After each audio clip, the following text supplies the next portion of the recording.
వేదిక మీదకి ఆహ్వానిస్తున్నాము. కమల్ కామరాజ్ గారు, సత్యం రాజేష్ గారు, దినేష్ గారు అండ్ చందు గారు, our executive producers, to please come on to the stage. Dinesh గారు, group picture please.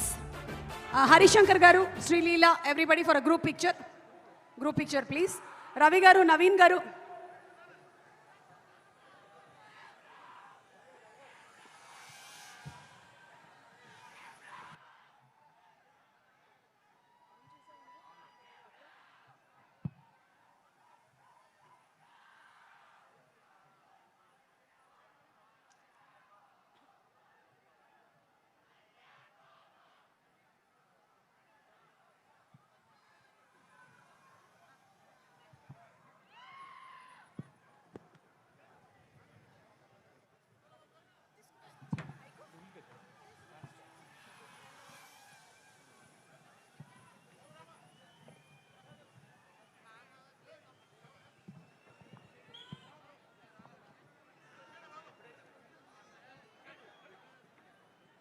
may we please request Pawan Kalyan గారు టు స్పీక్. పవన్ కళ్యాణ్ గారిని మాట్లాడవలసిందిగా రిక్వెస్ట్ చేస్తున్నాము.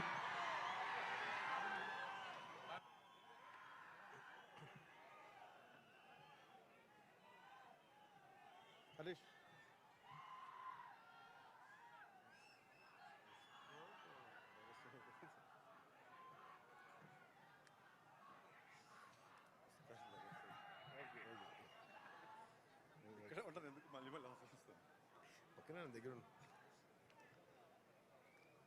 ఉస్తాద్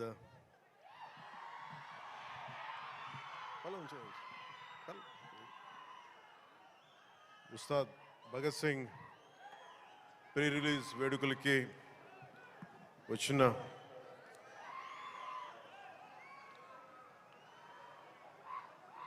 నా గుండెల్లో స్థానం ఉన్న మీ అందరికీ, మా దీన్ని టీవీలో చూస్తున్న తెలుగు ప్రజలందరికీ, మీ అందరికీ నా హృదయపూర్వక నమస్కారం. మనస్ఫూర్తిగా ఈ వేడుకకి మీ ఆశీర్వాదాలు ఇవ్వడానికి, మీ బ్లెస్సింగ్స్ చెప్పడానికి ఇక్కడికి వచ్చినందుకు మీ అందరికీ నా ధన్యవాదాలు తెలియజేసుకుంటాను. ఇందాక సుమా గారు మాట్లాడుతా గత కాలంలో కొన్ని ఏమన్నారండి మీరు ఇందాక సుమా గారు? అప్పట్లో లేదండి, అంటే మెల్లిగా నన్ను బీసీ ఏరాలోకి పెట్టేశారండి. ఈ మధ్యనే ఓజీ వచ్చిందని కూడా మీరు మర్చిపోయారు. సరే, అంటే నేను రెగ్యులర్గా సినిమాలు చేయకపోవడం వల్ల నన్ను ఇలా మీరు వెనక్కి నెట్టేయడం భావ్యం కాదని బల్లగుద్ది మరీ ఈ సందర్భంలో మీకు తెలియజేస్తాను. బాధ కలిగిస్తున్నాయి నాకు ఈ మాటలు.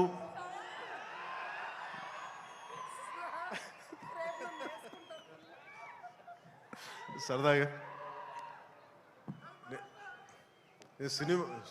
సినిమా నాకు చాలా ఇష్టమైంది. నాకు అన్నం పెట్టిన సినిమా, ఈరోజు ప్రజలకు సేవ చేసే గుర్తింపునిచ్చిన సినిమా.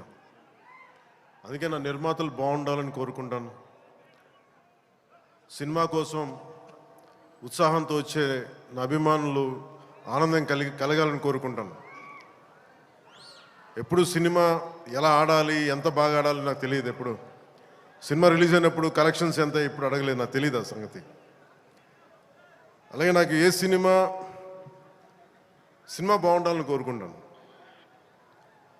నేను ఎప్పుడు తెలుగు సినిమా, తమిళ సినిమా ఇలా చూడండి. నేను ఇండియన్ సినిమా అనుకుంటాను. ఎప్పుడు నేను భారతీయ చిత్ర పరిశ్రమ అనుకుంటాను తప్ప ఈ తెలుగు, తమిళ్ లేదంటే హిందీ ఇట్లా అనుకోని ఎప్పుడు. అలాంటి తెలుగు చిత్ర పరిశ్రమ ఈరోజు భారతదేశంలో ప్రపంచవ్యాప్తంగా అది ఆస్కర్ దాకా వెళ్ళి, ఇది మన తెలుగు చిత్ర పరిశ్రమ తాలూకు గ్రేటెస్ట్ అచీవ్మెంట్ అది. అలాంటి తెలుగు చిత్ర పరిశ్రమలో నాకు చిన్నపాటి భాగస్వామ్యం ఉన్నందుకు చాలా ఆనందంగా ఉంటుంది. ఎప్పుడు నా నిర్మాతలు బాగుండాలని కోరుకుంటాను. నా దర్శకులు, నా రైటర్స్, వాళ్ళు రాసిన కథని నేను ఎంత బాగా చేయాలని అనుక్షణం తపన పెడతాను. కానీ రిజల్ట్స్ ఎప్పుడు మన చేతిలో ఉండవు. ఒకసారి నేను ఎప్పుడు సినిమాలు ఎప్పుడు నాకు ఎప్పుడు పదే చాలా సందర్భాలు చెప్తూ ఉంటాను. నా వరకు ఒకే హీరో, అది మెగాస్టార్ చిరంజీవి గారు. సో ఎవరైనా నన్ను మెచ్చుకుంటా ఉంటే నాకు అంటే మన హరీష్ అన్నారు చిరంజీవి గారిని పిలవాలి అని నేను మాట్లాడతాను, ఆయన ఫంక్షన్ పిలవాలి అది అంటే చెప్పాను, మీకు హీరో కావాలి అంటే నన్ను పిలవండి, మీకు తమ్ముడు కావాలంటే చిరంజీవి గారిని పిలవండి. చిరంజీవి గారు పక్కన ఉంటే ఏమైపోతుందంటే నేను హీరో అన్న సంగతి మర్చిపోతాను. నాకు ఏం మాట్లాడాలో కూడా తెలియదు నాకు ఒక్కసారి. అలాంటిది అన్నయ్య చిరంజీవి గారు మనస్ఫూర్తిగా ఈరోజు ఉస్తాద్ భగత్ సింగ్ ట్రైలర్ చూసి ఆయన ట్వీట్ చేసింది ఇందాకే చూపించారు నాకు. అన్నయ్య చిరంజీవి గారికి మనస్ఫూర్తిగా నా ధన్యవాదాలు తెలుపుతున్నాను. అలాగే మన రామ్ చరణ్ తను కూడా ట్వీట్ చేసినందుకు మనస్ఫూర్తిగా నా ధన్యవాదాలు తెలుపుతున్నాను. అలాగే దర్శకులు బుచ్చిబాబు గారు, పిఠాపురం నివాసి, సో వారికి కూడా మనస్ఫూర్తిగా నా ధన్యవాదాలు తెలుపుతాను. సినిమా స్టార్ట్ చేసేటప్పుడు ఎప్పుడు కూడా చాలా అద్భుతంగా రావాలి, 10 మందికి డబ్బులు రావాలని ప్రయత్నం చేస్తూ ఉంటాం. వన్స్ స్టార్ట్ చేసే ప్రాసెస్లో చాలా అడ్డంకులు ఎదుర్కొంటాం, చాలా ఇబ్బందులు ఎదుర్కొంటాం, చాలా కష్టాలు ఎదుర్కొంటాం. ఒకసారి సినిమా విజయం కొంచెం అడ్డు అందరికి ఇబ్బంది ఉంది, కొంచెం మీరు దయచేసి పక్కన కొంచెం పక్కన. సినిమా విజయం సాధించాలని అందరం పనిచేస్తాం. ఈ ప్రాసెస్లో చాలా ఒడిదుడుకులు ఎదుర్కొంటాం. ఒడిదుడుకుల్ని తట్టుకొని ఒక సినిమాని అనుకున్నట్టుగా తీసి విజయం సాధించడం చాలా కష్టమైంది. నిద్రలు ఉండవు. అందరం ఎవరి పట్టుకుడి కోసమే పనిచేస్తాం. ఇది ఎవరిని ఉద్ధరించడానికి సినిమాలు చేయం, కానీ మా పని, మాకు ఇష్టమైన పని, మాకు ఉపాధినిచ్చే, మాకు తిండి పెట్టేది ఇది. సో ఎవరం కూడా సినిమా పోవాలని ఎవరు, ఏ హీరో కాదు, ఏ హీరో కూడా ఎవరు చేయరు. అందరూ బాగుండాలని చేస్తారు, కానీ అన్నిసార్లు పరిస్థితులు అనుకూలించు.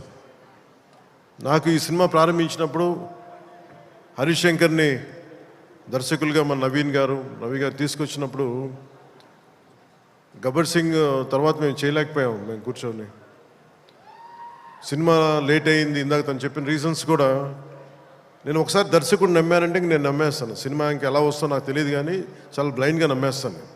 ఏం చేయమంటే చేస్తాను. సో తను అనుకున్న ఒక కథను తీసుకొచ్చారు, దాన్ని పూర్తి స్థాయిలో ముందుకు వెళ్ళలేకపోయాం. చిన్న కథ మారింది, మధ్యలో కోవిడ్ వచ్చింది. వీటన్నిటి మధ్య పాలిటిక్స్కి వెళ్ళాం. పాలిటిక్స్లో ఇప్పుడున్న పదవిని బాధ్యతలు తీసుకోవటం వల్ల వీటన్నిటి మధ్య ఎలా డేట్స్ ఇవ్వాలి అన్నీ కూర్చోబెట్టి నాకున్న మన విధులకి ఇబ్బంది కలగకుండా ఎలా చేయాలనేది రాత్రి పగలు కూర్చొని చాలా తక్కువ టైంలో చేశాను. ఈ సినిమా చూసిన తర్వాత నాకు ఒకటేమనిపించిందంటే, 48 రోజులు చేసావా హరీష్? ఒక 40-45 రోజుల్లోనే సినిమా ఫినిష్ చేశాను, మేజర్ సినిమా అంతా. అది కూడా కరెక్ట్గా చెప్పాలంటే రోజుకి నేను పొద్దున ఒక 2-3 గంటలు, సాయంత్రం ఒక 3 గంటలు అలా పనిచేశాను. కొన్నిసార్లు 5-6 గంటలు. అంటే నిజంగా ప్లాన్ చేస్తే నాకు సినిమాలు చేయొచ్చు అని భరోసా ఇచ్చింది ఉస్తాద్ భగత్ సింగ్. తన హరీష్ అంత బాగా ప్లాన్ చేశాడు. అంటే ఒక దర్శకుడు చాలా బాగా చెయ్యాలి అంటే ఒక మైత్రి మూవీ మేకర్ సక్సెస్, వాళ్ళు తీస్తున్న వరుస విజయాలు కావచ్చు, పుష్ప కావచ్చు, రేపొద్దున్న పెద్ది కావచ్చు, అంతకుముందు తీసిన దూకుడు కూడా మీదే కదా, జనతా గ్యారేజ్ కానీ, శ్రీమంతుడు కానీ, సినిమాలు అంటే ఒక నిర్మాణ సంస్థకి ఇన్ని విజయాలు ఎందుకు వస్తాయి? అది కాకతాళీయంగానో చాలా యాక్సిడెంట్గా జరగవు. They must be great thought behind it, great effort behind it. అందుకని వీళ్ళకి విజయాలు వస్తున్నాయి అంటే వాళ్ళు ఎంత కష్టపడతారని నాకు ఈ సినిమా చూసాక నాకు అర్థమైంది. మనస్ఫూర్తిగా అలాంటి మైత్రి నిర్మాణ సంస్థలో నాకు ఈ అవకాశం వచ్చింది. మనస్ఫూర్తిగా వారికి నా ధన్యవాదాలు తెలియజేసుకున్నాను. సార్ నేను పాలిటిక్స్లో మాట్లాడలేకపోతున్నాను, కొంచెం భరించాను.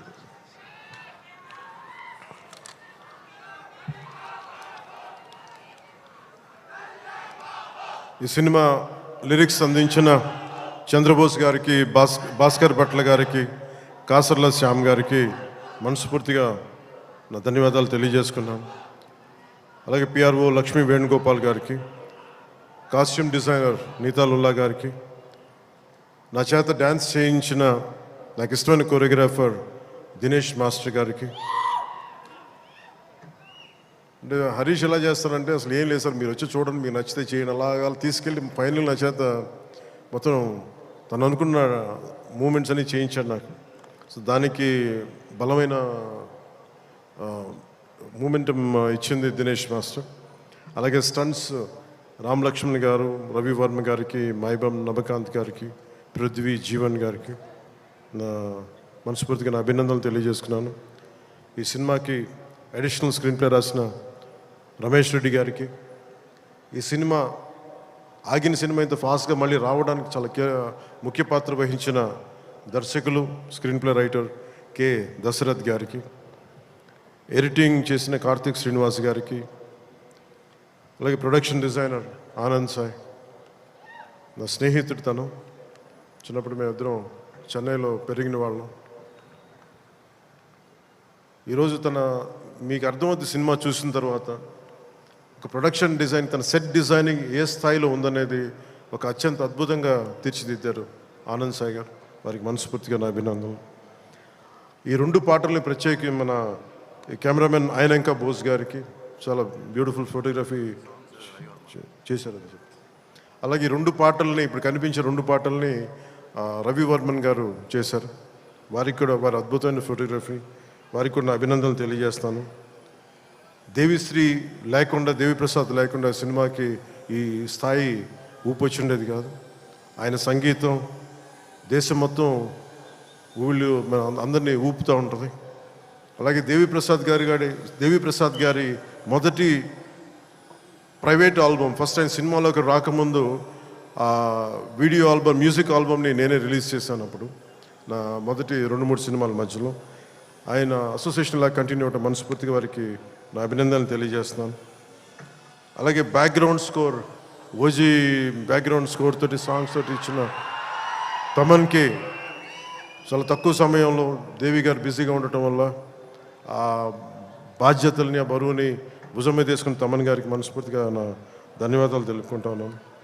ఎగ్జిక్యూటివ్ ప్రొడ్యూసర్ రావిపాటి చంద్రశేఖర్ గారికి, దినేష్ గారికి, అలాగే సిఇఓ చెర్రీ గారికి మనస్ఫూర్తిగా నా ధన్యవాదాలు తెలుపుకుంటున్నాం. శ్రీలీల గారికి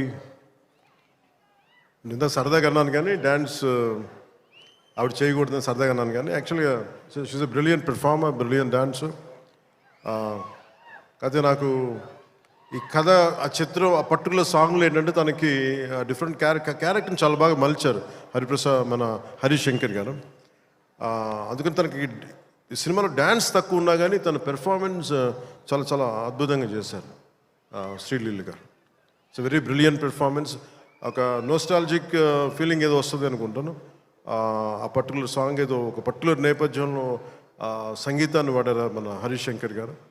దాంట్లో శ్రీలీల గారు చేసింది కానీ తన క్యారెక్టరైజేషన్, నాకు తెలిసి ఇప్పుడు దాకా శ్రీలీల గారు చేసిన క్యారెక్టర్స్లో చాలా గుర్తుండిపోయే పాత్ర ఉంటుందని నేను మనస్ఫూర్తిగా నాకైతే నేను మన డబ్బింగ్ చెప్తున్నప్పుడు నాకు అది అనిపించింది. She has done a great performance and great job. రాశి కన్న గారు కథ వినకుండా కేవలం నేను యాక్ట్ చేస్తున్నాను, నా పక్కన యాక్ట్ చేయాలి అని చెప్పి పెద్ద మనసుతోటి కథ కూడా వినకుండా స్ట్రైట్గా సెట్కి వచ్చి ఆ రోజు నాతో మా చెప్పారు, మీ కథ కూడా వినలేదు, మీతో యాక్ట్ చేయాలని దీంతో వచ్చేసానని చెప్తే రాశి కన్న గారికి కూడా మనస్ఫూర్తిగా నా ధన్యవాదాలు, అభినందనలు తెలుపుకుంటున్నాం. She has done a fabulous job, brilliant job. అలాగే ఈ సినిమాకి 2 ముఖ్య పాత్రధారులు, ఒకళ్ళు కేఎస్ రవికుమార్ గారు, తమిళనాడు తమిళ ఫిల్మ్ ఇండస్ట్రీ నుంచి, అలాగే పార్థిబన్ గారు, అలా కేఎస్ రవికుమార్ గారికి, మన రజనీకాంత్ గారితో, కమల్ హాసన్ గారితో చాలా సినిమాలు చేసిన వ్యక్తి, దర్శకులు వాళ్ళిద్దరు. కేఎస్ రవికుమార్ గారు, వారికి కూడా నా ధన్యవాదాలు తెలియజేస్తా ఉన్నాను. ఎస్పెషల్లీ పార్థిబన్ గారికి నాకు చాలా ఇష్టమైన వ్యక్తి. నేను చెన్నైలో ఉన్నప్పుడు ఆయన పుదీపాదే అని చెప్పి మొదటి సినిమా ఆయన డైరెక్ట్ చేసి ఆయనే హీరోగా యాక్ట్ చేశారు, సీత గారి హీరోయిన్. నేను వెళ్ళి మెడ్రాస్, ఐ థింక్ ఇక్కడ ఉదయం థియేటర్ అనుకుంటా, నేను నా ఫ్రెండ్ ఆనంద్ సాయి మేమిద్దరం వెళ్ళి ఆ సినిమా చూసాం. ఫస్ట్ సినిమా అది సంవత్సరం ఆడింది. అది ఒక సంవత్సరం అంత బ్రిలియంట్ ఫిల్మ్ చేశారు. తర్వాత తెలుగులో కూడా చేసినట్టు ఆ cinema. Such a brilliant director, brilliant screen play writer, అసలు ఆయన మోటివేషనల్ స్పీకర్ కూడా ఆయన. అలాంటి పార్థిబన్ గారి సినిమాలో చాలా అంటాగనిస్ట్గా నటించడం, మనస్ఫూర్తిగా వారికి బ్రిలియంట్ పెర్ఫార్మెన్స్ బై పార్థిబన్ గారు, వారికి నా ధన్యవాదాలు తెలియజేసుకుంటున్నాను. కొన్ని గౌతమి గారికి, తల్లిపాత్ర చేసిన సత్యం రాజేష్ గారికి, ప్రవీణ్ గారికి, ప్రభాస్ శ్రీను గారికి, కేజీఎఫ్ అవినాష్ గారికి, కిల్లి క్రాంతి గారికి, రావు రమేష్ గారికి, రమేష్ రెడ్డి గారికి, మాగంటి శ్రీనాథ్ గారికి, మీర్ సర్వ, టెంపర్ వంశీ గారికి, అలాగే నా చిన్నప్పుడు పాత్ర చేసిన పుష్కర్ గారికి మనస్ఫూర్తిగా నా అభినందనలు, నా ధన్యవాదాలు తెలియజేసుకున్నాను. నవీన్ గారికి గబ్బర్ సింగ్ చూసినప్పుడు యుఎస్లో ఆయన మొదటి డిస్ట్రిబ్యూటర్గా ఉండేవారు. చాలా సందర్భాల్లో కలిసినప్పుడు నాతో మీతో ఒకసారి సినిమా చేయాలి, అలాంటి గబ్బర్ సింగ్ లాంటి విజయం ఉండే సినిమా మీకు చేయాలని కోరికని ఒక 7-8 ఇయర్స్గా, ఆల్మోస్ట్ 10 ఇయర్స్గా అడుగుతూ ఉన్నారు. అది ఈరోజు ఉస్తాద్ భగత్ సింగ్ ద్వారా తీరుతుందని మనస్ఫూర్తిగా నేను ఆకాంక్షిస్తున్నాను, ఆశిస్తున్నాను. అలాగే రవి గారికి కూడా నా బెస్ట్ విషెస్ తెలియజేస్తా ఉన్నాను. ఈ సినిమా ఈరోజు అయ్యి ఇంత బాగా వచ్చిన సినిమా అంటే ఒకటే కారణం. దీనికి మీలో ఒకటి దర్శకుడైతే ఎలా ఉంటుందో అది హరీష్ శంకర్.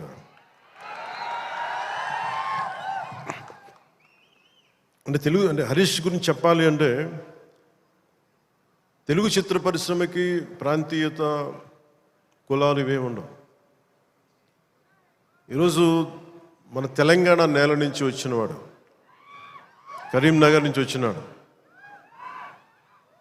మరి సినిమాని మనకి దీనికి ఎల్లలు ఉండవు, హద్దులు ఉండవు. దీనికి ఆ సినిమానా ఈ సినిమానా అనేం కాదు. ఇది మన సినిమా, ఇది మన దేశపు సినిమా, మన నేల సినిమా, మన నేల నుంచి పుట్టిన దర్శకుడు. ఇలాంటి అద్భుతమైన దర్శకుడు నన్ను ఇలా చూడాలని చెప్పేసి ఊహించుకొని, ఇలా కావాలని చెప్పి తపన పడి, నాకు హార్స్ రైడింగ్ నాకు రాదు. నాకు గబ్బర్ సింగ్ షూటింగ్ టైంలో నాకు తీసుకెళ్ళి మన గుజరాత్లో తీసుకెళ్ళి గుర్రం తీసుకొచ్చారు. దేనికన్నా నేను మామూలుగా నడిచి వస్తే ఈ విలన్స్ని కొట్టొచ్చామనుకుంటే, లేదు గుర్రం మీద రావాలని అంటారు. నాకు అప్పటిదాకా హార్స్ రైడింగ్ తెలియదు. నాకు గుర్రం పట్టుకొని నడవడం అలవాటు, కానీ హార్స్ రైడింగ్ తెలియదు. కానీ మనోడు అడిగాడు కదా, చేసేద్దామని చెప్పి గుర్రం మీద ఎక్కి దాని చెవిలో ఒకటే చెప్పాను, నన్ను జాగ్రత్తగా తీసుకెళ్ళి వదలని గుర్రంతో ఒక్కొక్క మాట చెప్పాను. అది మిరాక్యులస్గా నన్ను తీసుకెళ్ళింది. అంటే నన్ను ఎందుకు చెప్తున్నాను, ఇది మనిషి నన్ను ఎంత కోరుకున్నాడో నన్ను చాలా ఆశిస్తాడు. నేను ఏదైనా నేర్చుకోవడానికి సంసిద్ధతో ఉంటాను తప్ప, అన్నీ ఒకటికి అన్ని అద్భుతాలు, అన్ని క్వాలిటీస్ ఎలా ఉంటాయి, అన్ని టాలెంట్స్ ఒక మనిషిలో ఉండవు కదా. కానీ ఒకసారి సినిమాకి ఏంటంటే స్పాంటేనియస్గా అన్నీ నేర్చుకోవాల్సి వస్తుంది ఒక్కోసారి. సో అలాంటి స్పాంటేనిటీ ఒక యాక్టర్కి రావాలి అంటే, ఆ డైరెక్టర్ కానీ రైటర్ కానీ ఎంత ప్యాషనేట్ వ్యక్తులు అయితే తప్ప మనం చేయలేం, పుష్ చేస్తారు అట్లా. సో అలాంటి అద్భుతమైన దర్శకుడు ఈరోజు హరీష్ శంకర్ ఈ సినిమాకి పడ్డ తపన కానీ, రహీం బాబులు డైరెక్షన్ టీం పడ్డ తపన కానీ, ఎడిటింగ్ టీం పడుతున్న శ్రమ కానీ, మ్యూజిక్ టీం పడుతున్న శ్రమ కానీ, వీటన్నిటినీ ఒక క్యాప్టెన్గా, ఒక షిప్ క్యాప్టెన్గా తను ముందుకు తీసుకెళ్లే విధానం హరీష్ శంకర్కి మనస్ఫూర్తిగా నేను నా అభినందనలకు మించి వీటన్ని నా గుండెల్లోంచి నా ప్రేమపూర్వకంగా తెలియజేస్తాను. Hats off to Harish, you have done a brilliant job and wonderful job. Harish శంకర్కి మనం చెప్తా ఉన్నాను, చాలా కమిటెడ్ వ్యక్తి. నేను ఒకటేం చెప్తుంటే, అనవసరమైన కాంట్రవర్సీస్కి వెళ్ళగా బాబు నువ్వు వదిలేసి అని చెప్తా ఉంటాను. ఏంటంటే ఇందాక అన్నాను కదా, మన సుమా గారు అడిగితే ఆ ఇచ్చి పడేసే గోత్రం నాది కదా హరీష్. నేను తీసుకుంటాను, దెబ్బలు తీసుకుంటాను, మా వాడు తీసుకోడు, ఇచ్చేస్తాడు తిరిగి. అంటే ఇలాంటి వాడు నా ఉద్దేశంలో ఈ రోజున ఒక రోజున మన తెలంగాణ నేలకి పనిచేస్తాడు, మన భారతదేశానికి కూడా పనిచేస్తాడు. అంత సత్తా ఉన్నాడు. చాలా పాండిత్యం ఉన్నవాడు, గొప్ప dialogue writer, story writer, and amazing director. అలాంటి డైరెక్టర్ నన్ను ఊహించుకొని నేను చాలా చేయలేను, నాకు నేనుగా నేను ఊహించుకోలేను నేను నా గురించి.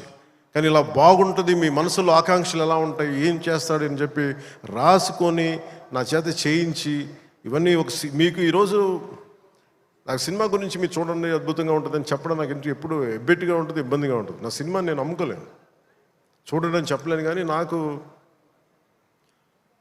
సినిమా డబ్బింగ్ అప్పుడు చూస్తాను, లేదంటే నేను టెక్నికల్ ఆస్పెక్ట్స్ చూసేటప్పుడు ఉండేది. కానీ ఈ సినిమాను చూస్తున్నప్పుడు ఖచ్చితంగా గబ్బర్ సింగ్ తర్వాత అలాంటి విజయం సాధించాలనేది మీ అందరి ఆశయాలతో ఖచ్చితంగా ఇది గబ్బర్ సింగ్ అంత విజయం సాధిస్తానని చెప్పి నేను మనస్ఫూర్తిగా నేను కోరుకుంటున్నాను, అభిలాషిస్తున్నాను. కాదు ఇది నేను ఎక్కువ ఎందుకు చెప్పట్లేదంటే ఫైనల్ వర్డిక్ట్ ఎప్పుడు ప్రజలదే, అభిమానులది, తెలుగు ప్రేక్షకులది. మీరు ఏం నిర్ణయిస్తారో ఇది మీ చేతిలో ఉంది. కానీ మా నుంచి తప్పు లేకుండా అయితే సినిమా చేశాం. ఒక యాక్టర్గా నేను కావచ్చు, టెక్నీషియన్స్గా కావచ్చు, హరిశంకర్ స్క్రీన్ ప్లే కావచ్చు, నిర్మాతల తాలూకు ప్రొడక్షన్ వాల్యూస్ కావచ్చు, టెక్నికల్ ఎఫర్ట్స్ కావచ్చు, నాతో పాటు యాక్ట్ చేసిన నటీనటులు కావచ్చు, మేము మా జాబ్ చాలా బ్రిలియంట్గా చేసాం, బెస్ట్ ఎఫర్ట్స్ పెట్టాం ఇన్ గివెన్ సర్కమ్స్టాన్సెస్. ఇది గబ్బర్ సింగ్ అంత విజయం సాధించాలని మనస్ఫూర్తిగా నేను కోరుకుంటున్నాను. సినిమా కూడా చాలా ఎంగేజింగ్గా ఉంది, ఎంటర్టైనింగ్గా ఉంది అనిపించింది నాకు చూస్తూ ఉంటే. సో ఇది ఒక మాస్ ఎంటర్టైనర్గాను, లేదంటే మీరు ఎలా చూస్తారు మీరు, నేను కూడా 19th ఉగాది రోజున మీరు ఎలాంటి తీర్పునిస్తారు, మీకు ఎలా నచ్చదు నేను కూడా ఎదురు చూస్తా ఉన్నాను. ఎక్కడో మారుమూల నేను పాలిటిక్స్లో ఉన్నా కానీ నేను ఎప్పుడు సినిమా నా నుంచి తీయలేను, నా గుండెలో ఉండిపోయింది, నరాలు జీర్ణించుకుపోయింది, సినిమాని తీయలేము. ఇందాక హరీష్ చెప్తున్నట్టుగా ఒక పాటలు కానీ సాహిత్యం కానీ వింటూ ఉంటాం. అలాగే ఒక మంచి సినిమా, ఒక మంచి కథ, మనం చాలా లోలో ఉన్నప్పుడు ఒక సినిమా చూడగానే, ఒక సన్నివేశం చూడగానే మళ్ళీ జీవితం మీద మళ్ళీ మనకు ఆశ వచ్చి ముందుకెళ్తాం. చాలాసార్లు ఎన్ని ఇబ్బందులున్నా, ఓటములు తట్టుకున్నా ఒకసారి సినిమా అనేది మనకి అబ్రాడ్లాగా పార్కులు ఉండవు, మనకి చిన్న చిన్న ఇళ్ల మధ్యలో ఉండవు, రోడ్ల మీద నడవడానికి సరైన పేవ్మెంట్స్ ఉండవు. అన్ని ఇబ్బందుల మధ్యలో కూడా భారతదేశంలో, ఎస్పెషల్లీ దక్షిణ భారతంలో సినిమా చాలా కీలకమైంది. సినిమా అనేది లేకపోతే ఎంత క్రైమ్ పెరిగిపోతే మనం ఊహించలేము. ఒకసారి బెంగళూరులో రాజ్ కుమార్ గారిని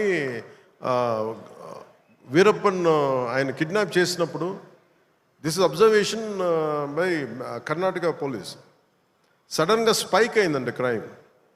సినిమాలన్నీ 100 రోజులు పైన బంద్ చేసేటప్పటికి. మీరు సినిమాల్లో నిజంగా కొన్ని ఇబ్బందులు ఉంటాయి, ఒకసారి మరి ఎక్కువ మంది గుమిగూడవచ్చు, ఇవన్నీ ఉంటాయి. కానీ సినిమాని తెలుగు ప్రేక్షకుల నుంచి కానీ భారతదేశం నుంచి కానీ తీయలేం. Entertainment is the soul of this nation. అది మన సంస్కృతాలకు మూలాలు ఇవన్నీ. అందుకని ఈ సినిమాని తీసేయలేం మన జీవితాల్లో నుంచి. అలాగే నాకు ఎప్పుడు ఏ హీరో విజయం మీద నాకు ఎప్పుడు ఇన్సెక్యూరిటీ ఉండదు. అందరూ బాగుండాలని కోరుకుంటాను. సర్వే జనం సుఖినో భవంతో, నేను ఒక్కనే బాగుండాలి, మిగతా వాళ్ళు పోవాలి మనం కాదు, అందరూ బాగుండాలని కోరుకుంటాను. అలాగే నేను చాలా పర్యాలు చెప్తూ ఉంటాను. ఇప్పుడు ఉదాహరణకి నేను టుడే ఈ మన ఏపీ గవర్నమెంట్కి సంబంధించి టికెట్స్ ఇవన్నీ అడుగుతూ ఉంటే నేను అది ఒకటి అనుకుంటాను. First of all ticket hikes ఇవన్నీ ఏంటి, ఇట్ ఈస్ అబౌట్ ఎవరిని ఎక్స్ప్లాయిట్ చేయటం కాదు కదా. Cinema is not a compulsory మన గన్ పాయింట్లు పెట్టి మీరు చూడాలనుకో మన చాయిస్ ఉంది. ఈరోజు నెట్ఫ్లిక్స్ ఉంది, ఈరోజు మనకి అమెజాన్ కావచ్చు, మల్టిపుల్ ఓటీటీ ప్లాట్ఫామ్స్ ఉన్నాయి. ఫస్ట్ డే వెళ్ళి చూడాలనుకోవటంలో కూర్చోబెట్టి ఇంత ఖర్చు పెట్టుంటారు. దీనికి ఒకసారి నన్ను అడుగుతూ ఉంటాను. నా సినిమాలకి నేను ఇంకా తక్కువ రేట్లు ఇచ్చుకున్నాను, కానీ మిగతా హీరోల సినిమాలకి నేను ఎక్కువ రేట్లు ఇచ్చిన తెలియజేసాను. నా దగ్గరికి వస్తారు, అస్సలు నాకు సంబంధం లేదు, నేను ఏదైనా ఉంటే నేను ఒకటే అడుగుతాను. ఆంధ్రప్రదేశ్కి ఏదైనా సినిమాలు వచ్చి మిగతా హీరోలు నిర్మాతలు వచ్చినప్పుడు నేను ఒకటే అడుగుతాను, మీరెవ్వరూని దేహి అనకండి దయచేసి. మీరు దేహి అంటూ నాకు మీరు ఎంత కష్టపడి తీస్తారో నాకు తెలుసు. పైగా మీరు పెంచిన ప్రతి రూపాయిలో యు పే 18% జిఎస్టీకి వెళ్తుంది. వదిలేస్తే ఎవరో బ్లాక్లో టికెట్లు అమ్ముకొని మళ్ళీ అది క్యాష్గా వెళ్ళిపోద్ది. అది గవర్నమెంట్కి రెవెన్యూ కాదు, ఎవరికి. అందుకని చెప్పి దీన్ని బేస్ చేసుకొని నేను ఆంధ్రప్రదేశ్కి ప్రత్యేకించి, అది ప్రభుత్వం ఎన్డీఏ ప్రభుత్వం కాబట్టి నేను మనస్ఫూర్తిగా ఇర్రెస్పెక్ట్ ఆఫ్ హీరో. పుష్ప కావచ్చు, లేదంటే మన జూనియర్ ఎన్టీఆర్ గారు కావచ్చు, మహేష్ గారిది కావచ్చు. మహేష్ గారు సినిమా రిలీజ్ అయిందో లేదో తెలియదు కానీ నాకు ఈ మధ్యకాలంలో ఏ సినిమా వచ్చినా కానీ, ఇంక్లూడింగ్ కల్కి ప్రభాస్ గారి కావచ్చు, ఇంక్లూడింగ్ మన కాంతారా కూడా, కర్ణాటకలో తెలుగు సినిమా పోస్టర్లు కూడా పడకూడదు అని అన్నా కానీ నేను కాంతారాకి ఆ వివక్ష చూపించలేదు. అదే మనది భారతదేశపు సినిమా, ఇది ఎక్కడైనా ఆడాలి. ఇది ఇది ఇది మన ఒక్కరిది కాదు, ఇది మన అందరం బాగుండాలని కోరుకుంటాం. సో అలాంటిది ఈ సినిమా, ఈ కలెక్షన్స్ ఇవన్నీ ఏంటంటే నాకు ఆ పిచ్చి లేదు. నాకు నా సినిమా పిచ్చి కలెక్షన్ ఏముంటుందని అన్నిటిని దాటి అలా ఏమి ఉండదు. ఏంటంటే సినిమా బాగుంటే ప్రేక్షకులే 10 సార్లు చూస్తారు, 100 సార్లు చూస్తారు. మన చేతిలో ఉన్నది పని చేయడం. సో తెలుగు సినిమా అనేది ఇర్రెస్పెక్టివ్, మనం ఈ ఫ్యాన్ వార్డ్స్ ఇవన్నీ చూస్తూ ఉంటాను. నాకు చాలా మీరందరూ ఏకాభిప్రాయం అంటే మీకు ఒక డెఫినెట్గా మన ఇంకొక హీరో మనకి ఇష్టం, అది చూడాలి. కానీ అబ్యూజివ్గా ఉండిపోవటం, ఆన్లైన్ వార్డ్స్ అబ్యూజివ్గా అయిపోవటం, ఇది ఒక రైట్ వాతావరణం అనిపించదు నాకు.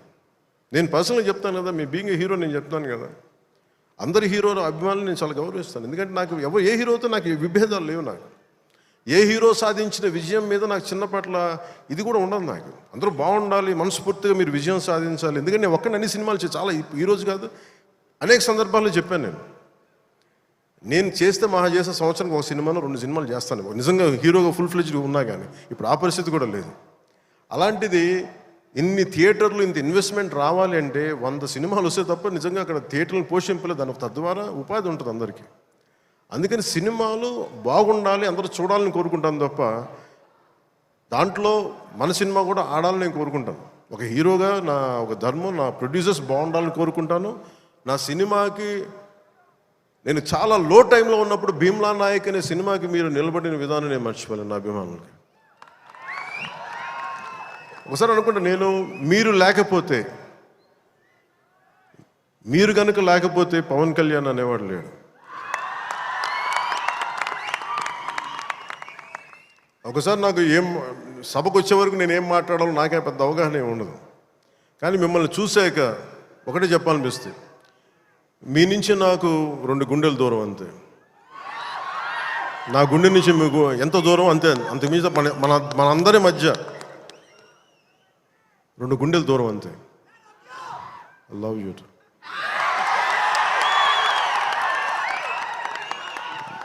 నేను సినిమా చేసినప్పుడు ఒకటే కోరుకుంటా, మీకు పవన్ కళ్యాణ్ సినిమా చూసినప్పుడు ఎలా ఉండాలి అని కోరుకుంటానంటే ఎంటర్టైన్మెంట్ ఉండాలి. ఆర్ట్ సినిమాలో ఉండకూడదు, కొంచెం ఎంటర్టైన్మెంట్ ఉండాలి, చిన్న ఉత్సాహం రావాలి, చిన్నపాటి సామాజిక అవగాహన స్పృహ ఉండాలి, దేశం మీద చిన్నపాటి భక్తి ఉండాలి, భక్తి పెంపొందించేలా ఉండాలి. ఇవన్నీ ఒక కలెక్టివ్ థాట్ అన్నీ సరైన కమర్షియల్ మీటర్లో దొరికితే ఎలా ఉంటుందో, ఈ సినిమా హరీష్ శంకర్ నిర్దేశకత్వంలో, ఆయన దర్శకత్వంలో నేను ఏమైతే ఇలా ఉంటే బాగుంటుందని కోరుకుంటానో అవన్నీ చాలా పొందిగ్గా ఒక భగవంతుడికి ఒక మాల్లా కూర్చాడు. ప్రేక్షకులుగా ఆ మాల వేయడానికి సిద్ధంగా ఉన్నాను హరీష్ శంకర్. మీరు this film will definitely I think entertain you.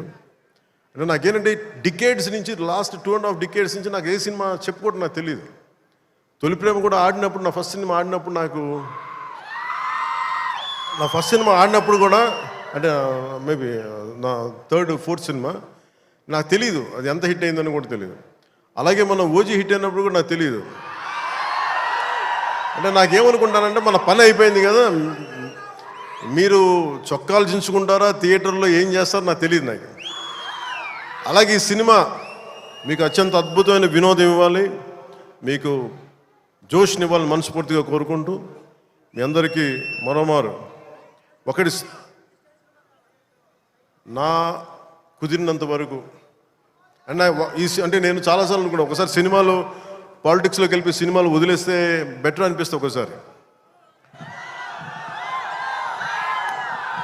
కానీ ఏమనిపిస్తుంది అంటే, దానికి రీజన్ ఏంటంటే, కనీసం నన్ను చాలామంది మాట్లాడుతూ ఉంటారు, కొంతమంది నేనంటే పడని రాజకీయాలు ఉండే వ్యక్తులు కొంతమంది. నాకేమనిపిస్తుందంటే అలాగే నాకేమనిపిస్తుందంటే, రాజకీయాల్లో ఉండే వాళ్ళందరికీ కాంట్రాక్టులు చేసుకుంటారు, వాళ్ళందరికీ వ్యాపారాలు ఉన్నాయి. నాకు సినిమా ఉంది, కాకపోతే నేను కూర్చోబెట్టి మొత్తం పనులు అన్నీ వదిలేసి బాధ్యతలు వదిలేసి నేను సినిమాలు చేయట్లా. కనీసం ప్రతి మనిషికి 8 hours డ్యూటీ చేయాలి. అది కనీసం బేసిక్ రూల్, అది 8 hours. అలాంటిది నేను 16 గంటలు పనిచేస్తాను, 14 గంటలు పనిచేస్తాను. ఒక 3-4 గంటలు ఇలాంటి సమయంలో కుదిరితే అన్నీ కరెక్ట్గా పెట్టుకొని నా సమయాన్ని నిజంగా దృష్టిని దాని తాలూకు విలువను గుర్తించి సరిగ్గా ప్లాన్ చేసుకుంటే మన ఉస్తాద్ భగత్ సింగ్ లాగా ఎలా ప్లాన్ చేయగలం హరీష్ చూపించారు అది. సో నాకు దాన్ని బట్టి సినిమాలో మనం చేయొచ్చు అనే ఒక చిన్నపాటి ఆశ అయితే కలిగింది. అంటే ఆశ కంటే కూడా చెప్పాలంటే ఒక ధైర్యం వచ్చింది. సో నెక్స్ట్ టైం ఎవరన్నా సినిమా చేయాలి నా దగ్గరికి వచ్చినప్పుడు హరీష్ శంకర్ గారికి మైత్రి మూవీస్కి నేను పంపిస్తాను. వాళ్ళు ఎలా ప్లాన్ చేశారు, ఎలా అత్యంత తక్కువ టైంలో, అంటే నేను వాళ్ళకి అర్థమయ్యేది కాదు. ఎప్పుడు నేను ఆంధ్రాలో ఉన్నాను, ఎప్పుడు ఇక్కడ ఉన్నాను అర్థమయ్యేది కాదు ఎవరికి. ఎందుకంటే నేను కరెక్ట్గా అక్కడికి వెళ్ళి 8 గంటలు పనిచేసేవాడిని, 9 గంటలు ఉండేవాడిని, ఒకసారి 12 గంటలు ఉండేవాడిని. వచ్చి నైట్ అంతా కూర్చొని 2 దాకా చేసేవాడిని ఇక్కడ. ఇవన్నీ చేయగలిగానంటే ఇది బేసికలీ నా కాలం తాలూకు విలువను అర్థం చేసుకొని దాన్ని ముందుకు తీసుకెళ్ళినందుకు మనస్ఫూర్తిగా నిర్మాతలు రవి గారికి, నవీన్ గారికి, ప్రతి ఒక్కరికి నా ధన్యవాదాలు తెలుపుకుంటాను. ఇది మీరు ఇచ్చిన ఈ జోష్ కానీ ఈ అవకాశం కానీ నేను మర్చిపోలేను. మీరు అలాగే విదేశాల్లో ఉన్న తెలుగు ప్రేక్షకులందరికీ, అభిమానులందరికీ, నా అభిమానులందరికీ మనస్ఫూర్తిగా ధన్యవాదాలు తెలుపుకుంటూ ఈ సినిమా అద్భుతమైన విజయం సాధించాలి, మీ అందరికీ ఆనందం పంచాలి మనస్ఫూర్తిగా కోరుకుంటూ నా తోటి నటీనటులందరికీ, టెక్నీషియన్స్ అందరికీ, హరీష్ శంకర్ గారికి, నిర్మాతల ద్వయానికి, ప్రతి ఒక్కరికి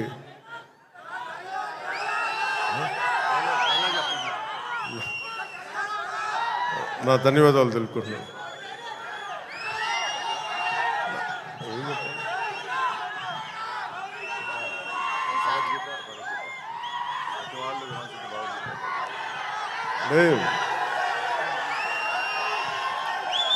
అదే నా భయం ఏంటంటే సినిమాలో చెప్పేస్తాను కానీ అది భగవద్గీత, ఇది భగవద్గీత అని. నా భయం ఏంటని చెప్తాను. నేను చాలా దైవభక్తుడిని. నాకు భయం ఇవన్నీ సినిమాల వరకు మనోడు నెట్టేసి చెప్పించేశాడు, కానీ ఇవన్నీ సినిమాల్లో అంటే ఇలా చెప్పడానికి చాలా భయం వేస్తుంది.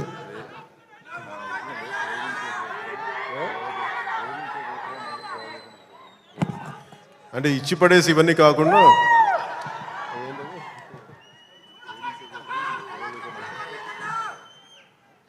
అంటే ఆ డైలాగ్ చెప్పిన ఒకసారి, నువ్వు ఏ రాసో చెప్పు.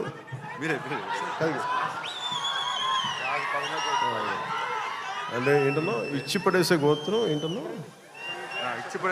అంటే ఈయన రాసింది ఏంటంటే ఇచ్చి పడేసే గోత్రం ఇరగదీసే నక్షత్రం అని. అంటే నేను అలా చెప్పలేను.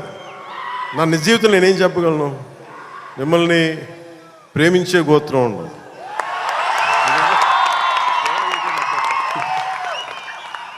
ఇది నేను ఎలా చెప్పగలంటే మిమ్మల్ని ప్రేమించే గోత్రం, సేవ చేసే నక్షత్రం.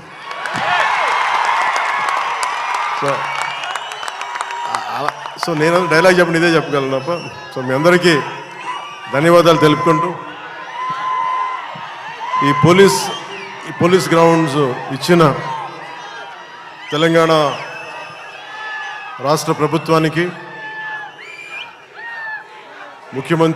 గౌరవ ముఖ్యమంత్రి శ్రీ రేవంత్ రెడ్డి గారికి,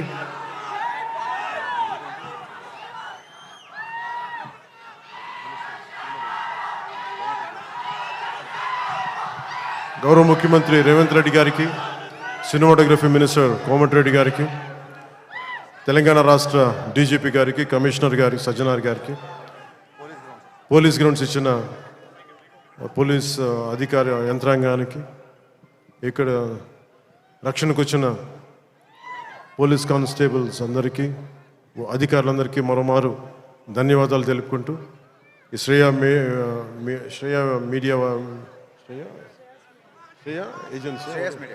శ్రేయస్ మీడియా వారికి మనస్ఫూర్తిగా నా ధన్యవాదాలు తెలియజేసుకుని సెలవు తీసుకున్నాను.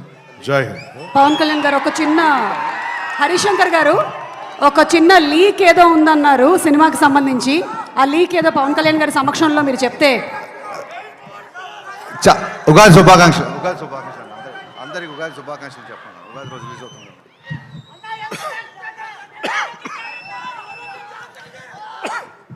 మీరు ఆరోగ్యం జాగ్రత్తని దగ్గు తెప్పించారు నాకు. అంటే నాకు ఉగాది సందర్భం రోజున ఈ సినిమా రిలీజ్ అవుతా ఉంది. సో మీ అందరికీ మన తెలుగు రాష్ట్రాల్లో ఉన్న ప్రజలందరికీ అలాగే భారతదేశంలో ఉగాది జరుపుకున్న ప్రతి ఒక్కరికి ఉగాది శుభాకాంక్షలు తెలియజేసుకున్నాను. Love you. అలాగే ఉగాది రంజాన్ రెండు కలిసి వచ్చినాయి ఈసారి. అందుకని పక్కన వచ్చిన పక్క రోజులు. అలాగే రంజాన్ శుభాకాంక్షలు కూడా మనస్ఫూర్తిగా తెలియజేసుకున్నాను. చెప్తా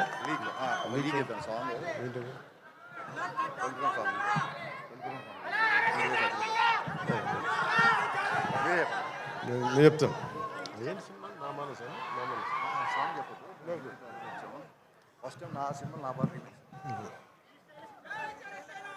అంటే ఇది లీక్ ఇవన్నీ అంటే సినిమాలో ఏం పెట్టారని ఇందాక శ్రీలీల గారు డాన్స్ లేదు అంటే నాకు డాన్స్కి మించిన సాంగ్ ఒకటి చేశారు ఆవిడ.